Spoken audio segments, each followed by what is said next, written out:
Les années 20 sont un âge d'or pour le roman d'aventure français. Après la grande saignée de 14-18, on rêve aux horizons lointains.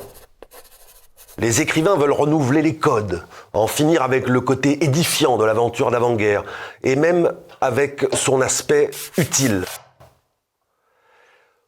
On ne part plus pour s'enrichir ou explorer des terres vierges, ou plutôt si, mais ce n'est qu'un prétexte.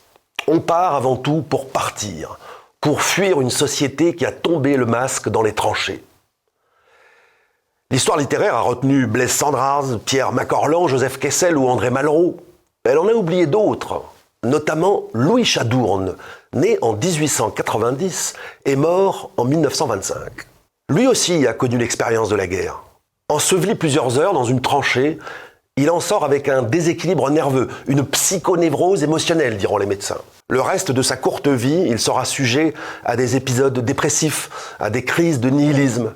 Au lendemain de la guerre, il devient le secrétaire de Jean Galmo, qui l'accompagne dans une de ses expéditions en Amérique du Sud. C'est de cette expérience qu'il s'inspirera pour écrire deux excellents romans, Terre de Canaan en 1921 et Le Poteau Noir un an plus tard. Drôle de personnage ce Galmo.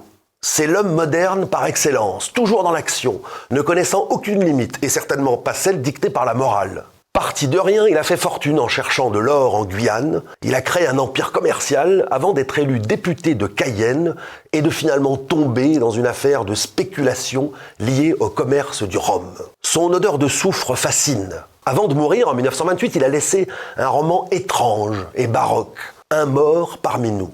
C'est son histoire que racontera Cendrars dans son roman intitulé Rome.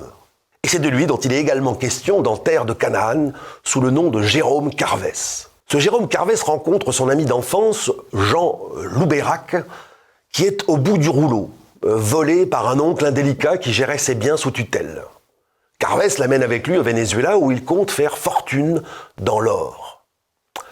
Les deux hommes se retrouvent dans une petite société d'expatriés, avec ses esclaves, ses ratés et ses puissants, parmi lesquels le descendant du conquistador espagnol Juan Aguirre, celui-là même qui écrivit à Charles Quint pour lui jurer de le trahir jusqu'à la mort.